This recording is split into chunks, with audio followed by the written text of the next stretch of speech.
प्रिय विद्यार्थियों, आपका इस YouTube चैनल हार्दिक अभिनंदन। इससे पहले वाले वीडियो में जो बात चली थी वो प्रयत्नों की चली थी। प्रयत्न दो प्रकार के बताए गए थे, आव्यंत्र और बाह्य। और आव्यंत्र प्रयत्न के 5 भेद: स्पृष्ट, ईषत्, स्पृष्ट, ईषत्, विव्रत, विव्रत, संवृत। इस प्रकार ये 5 भेद कराए थे और कौन से वर्णों का क्या होता है वो इसके बारे में चर्चा कराई थी। अब आगे वाला बात बता रहे हैं कि स्पर्श वर्ण कौन से हैं उसके बारे में। तो लघु सिद्धांत कौमुदी का खंड है, कादयो म अवसानः स्पर्शः यणो अंतस्थः सल उष्णमाणः अच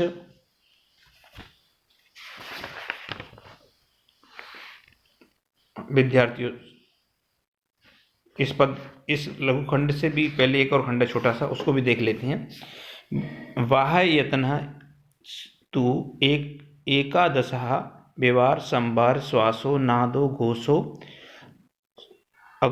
घोषो अल्प प्राण महाप्राण उदात्तो अनुदात्तो स्वरितश्च खरौ व्यवहारो सह श्वासो अघोषौ हस संभारा नादा घोषाश्च वर्णा प्रथम तृतीय पंचमदा यण च अल्प प्राण वर्गानाम द्वितीय चतुर्थ सलश्च महाप्राण। देखो विद्यार्थियों, इसके अंदर जो दो प्रकार के जो प्रयत्न बताए थे, तो आभ्यंतर प्रयत्न की चर्चा पहले हो चुकी थी। अब बात कर रहे हैं बाह्य प्रयत्न या कोशिश। वो बाह्य यत्नस्तु एकादशा, बाह्य प्रयत्न है वो 11 प्रकार के होते हैं। इसके नाम दिए हैं इन्होंने: व्यवहार, संवार, श्वास, नाद, अघोष, घोष, अल्प प्राण, महाप्राण, उदात्त, अनुदात्त, स्वरित। उदात्त, अनुदात्त और स्वरित के बारे में चर्चा पहले हो चुकी है। अब ये इस प्रकार 11 हैं, लेकिन इसके पहले जो 8 हैं उनके बारे में चर्चा करेंगे अभी। तो सबसे पहले व्यवहार। व्यवहार खर प्रत्याहार, खर व्यवहारो श्वासो अघोषश्च। खर प्रत्याहार के अंतर्गत जो वर्ण आते हैं वो व्यवहार है, श्वास है, अघोष है, यतन वाले हैं। खर प्रत्याहार के अंदर वर्ग के प्रथम, द्वितीय, द्वितीय प्रथम और तीनों ये आते खर प्रत्याहार। तो इनका कैसे हैं? ये व्यवहार हैं, एजगुंट और श्वास है और अघोष प्रयत्न वाले हैं। और हर्ष प्रत्याहार में आएंगे आपके अंतस्थ। हस प्रत्याहार में देखो, आपको प्रत्याहारों की तरफ जाना पड़ेगा। हस प्रत्याहार में कौन कौन से वर्ण आ रहे हैं एक बार ध्यान से देखेंगे अपन। ह है तो अंतस्थ ह आ रहा है, अंतस्थ वर्ण आ रहे हैं, वर्ग के पंचम आ रहे हैं, चतुर्थ आ रहे हैं, तृतीय आ रहे हैं, ये आ रहे हैं हस प्रत्याहार में। तो ये कैसे हैं हस प्रत्याहार वाले? संभार हैं, नाद हैं, घोष हैं, प्रयत्न वाले हैं। और वर्गों के प्रथम, तृतीय, पंचम वर्ण यण और यण ये अल्प प्राण हैं। और वर्गों के द्वितीय और सल, वर्गों के द्वितीय, चतुर्थ एवं सल महाप्राण प्रयत्न वाले हैं, ऐसा कहा गया। अब देखो विद्यार्थी, इनको पहले सबसे बड़ी बात तो इनको धीरे धीरे एक एक चीज करके समझेंगे। ये तो केवल एक मैंने पढ़ दिया, सुना दिया आपको, इससे समझ में नहीं आएगा। अब मैं आपको एक एक चीज करके समझाएंगे। सबसे पहले तो इनकी परिभाषाएं देखो क्या क्या है। व्यवहार किसे कहते हैं? व्यवहार का मतलब है वर्णोच्चारण के समय मुख के खुलने को व्यवहार कहते हैं। जिन वर्णों के उच्चारण करते समय हमारा मुख खुलता है वो व्यवहार प्रयत्न वाले। जिन वर्णों के उच्चारण करते समय मुख खुलता है वो व्यवहार प्रयत्न वाले कहलाते हैं। ठीक है, ये बात क्लियर हुई। दूसरा है संभार। वर्णोच्चारण के समय मुख का विकास ना होने को संभार कहते हैं।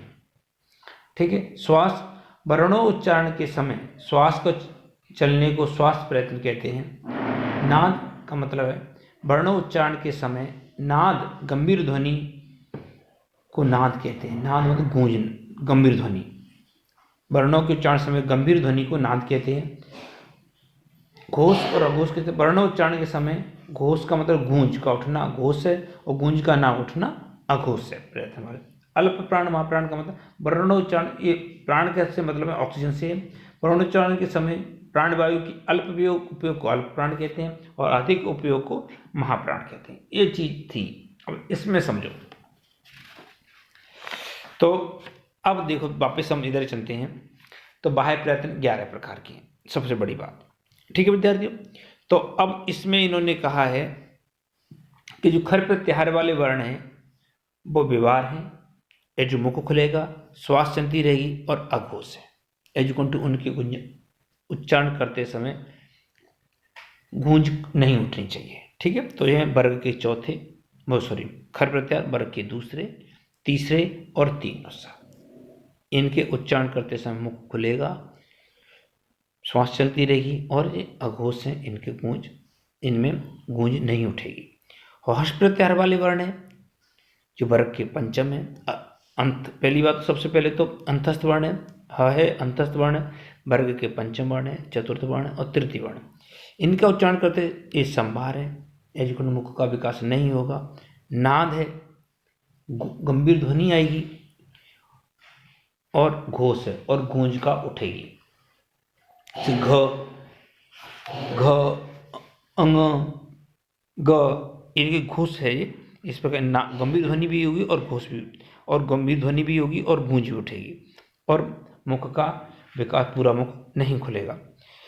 और ये प्रयत्न ऐसे हैं। और वर्गों, अब एक चीज बात होगी क्लियर। अब महाप्राण और प्राण का मतलब क्या होता है कि वर्ग का पहला अक्षर क अल्प प्राण है, दूसरा अक्षर महाप्राण है, तीसरा फिर अल्प प्राण है, चौथा महाप्राण है, पंचम अल्प प्राण है। इस प्रकार से एक को छोड़कर एक, ये इस प्रकार अल्प प्राण महाप्राण होते हैं। और क अल्प प्राण है, प्रथम तृतीय और पंचम वर्ण अल्प प्राण है, चौथे दूसरे ए महाप्राण है। ये छोटी सी परिभाषा बताई चलेगा। प्रथम तृतीय पंचम और यण, यह वर अलग, ये कैसे हैं, अल्प प्राण वाले हैं। वर्गों के द्वितीय चतुर्थ और शल का मतलब है तीनों स और ह ऊष्म वर्ण, ये कैसे हैं, महाप्राण है। एजुकंटू इनके बोलने में ऑक्सीजन ज़्यादा खर्च होती है, एजुकंटू प्राणवायु का उपयोग ज़्यादा होता है। ये चीज़ें हैं। अब आगे चल के इसको और एक सरल तरीके में बता दिया है। कादयो अवसाना स्पर्शा, क से लेकर म पर्यंत स्पर्श वर्ण है। एजुकंटू ये 25 वर्ण है, क वर्ग, च वर्ग, ट वर्ग, त वर्ग और प वर्ग। ठीक है विद्यार्थियों, तो ये पांचों वर्गों 5-5 वर्ण है, तो इनको कहेंगे म तक क्या है, स्पर्श वर्ण है।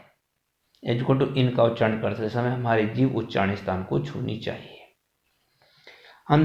यण अंतस्थ, यण है यह वर अल, ये क्या है, अंतस्थ वर्ण कहते हैं संस्कृत व्याकरण भाषा में। शल ऊष्म वर्ण, ऊष्म वर्ण कहते हैं शल को।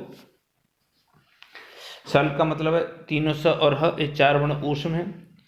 और अच स्वरा, अच प्रत्याहार को स्वर कहते हैं। क और ख से पहले ऐसे चिन्ह लगे हुए हैं, कभ्याम खाभ्याम प्राग अर्ध विसर्गो से दृश्य जिव्यामूलीय। क और ख से पूर्व और अच से परे आधे विसर्ग के तुल्य जो जिव्यामूली होते हैं, और प और फ से पहले अर्ध विसर्ग के समान और अच से परे आधे विसर्ग के तुल्य उपपद्यमानी होते हैं। अंग और ह इति अच परा अनुस्वार विसर्ग। ये अंग और ह जो हिंदी के अच हैं, ये संस्कृत के अंदर अ स्वर है, इससे परे अनुस्वार और विसर्ग लगा हुआ है। ठीक है विद्यार्थी, ये चीज आपको आज बताइए। अब इस प्रकार, अब यहाँ पर अब ये इस प्रकार आज आपको बताए हैं, समझाए हैं, तो आप समझने की कोशिश करें विद्यार्थियों। और ये आज के लिए इतना काफ़ी है। और आज मैं आपको PDF दूंगा जो आपको अब आगे इसको अच्छी तरह समझ देखना है, फिर उस पर चर्चा करेंगे। थैंक यू विद्यार्थियों।